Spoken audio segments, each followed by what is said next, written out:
হঠাৎ করে অনির্বাণের অতীত এসে আঘাত করলো রাই অনির্বাণের সদ্য শুরু করা সুখের সংসারে। হ্যাঁ বন্ধুরা, ভিডিওতে লাইক দিয়ে দেখতে থাকুন। স্রোত ওর মাকে বলতে থাকে যে মা, ঠাকুরের কাছে তুমি এতটুকুই প্রার্থনা করো, এবার যে দিদিভাই ফিরেছে ওর শ্বশুরবাড়িতে, এবার যাতে ওকে অন্তত নিরাশ হয়ে আরও একবার এই বাড়িতে ফিরে আসতে না হয়, আমি শুধু ঠাকুরের কাছে এতটুকুই প্রার্থনা করি। ওদিকে রাইয়ের মা স্রোতকে বলতে থাকে, জানিস তো মা, আমি খুব করে ঠাকুরের কাছে প্রার্থনা করেছি যে ঠাকুর এবার অন্তত তুমি মুখ তুলে তাকিও, আমার মেয়েটাকে আর তুমি দুঃখ যন্ত্রণা কষ্ট সইতে দিও না। যথেষ্ট পরিমাণে দুঃখ যন্ত্রণা ও সহ্য করেছে, ও আর সইতে পারবে না।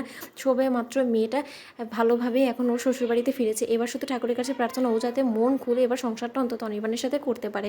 ওদিকে অনির্বাণ রাইকে বলতে থাকে যে রাই, আজকে রাতে তুমি আমার সাথে ডিনারে যাবে, আমি তোমার সাথে একান্তই কিছুটা সময় কাটাতে চাই, কারণ যথেষ্ট হয়েছে আমাদের মধ্যে দিয়ে অনেকটা ধকল বয়ে গিয়েছে। তার শর্ত আমরা যে এখনও পর্যন্ত এক আছি সেটাই ঠাকুরের কাছে আমরা চিরকৃতজ্ঞ, কিন্তু তার শর্ত এখন আমাদেরকে যথেষ্ট পরিমাণ এফোর্ট দিতে হবে আমাদের এই সম্পর্কটাকে টিকিয়ে রাখার জন্য। ওদিকে রাই বলতে থাকে যে এরকম করে একান্তই কিছুটা সময় কাটালেই কি আমাদের সম্পর্কটা স্ট্রং হয়ে যাবে বলে তোমার মনে হয় অনির্বাণ? ওদিকে অনির্বাণ বলতে থাকে যে চেষ্টা করতে দ্বিধা কি বলো তো রাই। ওদিকে রাইয়ের সাথে ডিনার ডেট থেকে ফেরা পথে হঠাৎ করেই অনির্বাণের গাড়ির সাথে ধাক্কা খায় অনির্বাণের এক্স ওয়াইফ কোয়েল। ওদিকে কোয়েলকে গাড়ির সাথে ধাক্কা খেতে অবস্থায় দেখা মাত্রই রাই গাড়ি থেকে নেমে সেই মহিলাটাকে সহায়তার হাত বাড়িয়ে দেয়, আর যখন তার চেহারাটা দেখতে পারে ঠিক সেই সময় অনির্বাণ চিনে ফেলে যে এটা কোয়েল। অনির্বাণ রাইকে বলতে থাকে যে রাই, এক মুহূর্ত আমরা এখানে অপেক্ষা করবো না, তুমি এক্ষুনি চলো, এই মহিলাকে এখানেই ছেড়ে দাও, আমি এখানে সকলকে বলে যাচ্ছি, সকলে মিলে ওনাকে ঠিকই ট্রিটমেন্ট করে সুস্থ সবল করে ওনাকে বাড়ি ফিরিয়ে দিয়ে যাবে। ওদিকে রাই বলতে থাকে যে অনির্বাণ, তুমি এসব কী বলছো বলো তো, এটা বড্ড বেশি অমানবিক হয়ে যাবে না? আমাদের গাড়ির সাথেই এরকম একটা টক্কর খেয়েছে এই মহিলাটা, আজকে যদি ওনার কোনো কিছু হয়ে যায় তাহলে তুমি নিজেকে কোনোদিনও ক্ষমা করতে পারবে বলো তো? ওদিকে অনির্বাণ বলতে থাকে যে আর যদি তোমার হাজব্যান্ডটাকে তোমাকে খোয়াতে হয় তখন তুমি কী করে কী নিয়ে বাঁচবে বলো তো রাই? তখন রাই বলতে থাকে যে অনির্বাণ, তুমি এরকম কেন করছো বলো তো, আমরা বরঞ্চ এই মহিলাটাকে নিয়ে এখন বরঞ্চ হসপিটালে গিয়ে ওনাকে প্রাথমিক চিকিৎসাটা অন্তত দিই, তারপরে ওনার পরিচয় জেনে আমরা না ওনাকে বাড়িতে ড্রপ করে না হয় বাড়ি ফিরবো।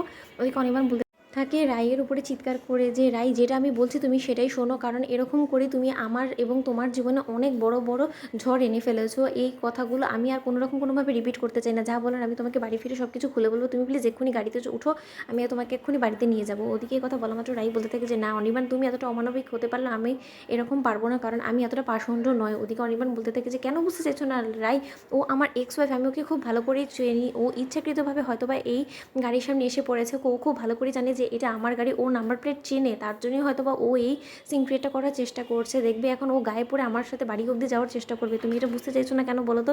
ওদিকে এটা বলতে না বলতেই পুলিশ অফিসার বলতে থাকে যে দেখুন, ওনার সাথে একটা ছোটো শিশু বাচ্চাও আছে, আপনারা বরঞ্চ না হয় ওনাকে কিছুটা হলেও একটু হেল্প করলে ভালো হতো, কারণ হাজার হোক ওনার অ্যাক্সিডেন্টটা তো আপনাদের গাড়ি থেকেই হয়েছে, তাই না? ওদিকে রাই বলতে থাকে যে অনির্বাণ, যা ভাবার না হয় আমরা বাড়ি ফিরে ভাববো, এখন প্লিজ অন্তত ওনাদের দুজনকে আমরা বরঞ্চ হসপিটালে নিয়ে গিয়ে অন্তত প্রাথমিক চিকিৎসাটা তো দিই, প্লিজ আমার রিকোয়েস্ট অন্তত রাখো। তো বন্ধুরা, ভিডিওটি ভালো লাগতে লাইক কমেন্ট শেয়ার করে সাবস্ক্রাইব করতে ভুলো না।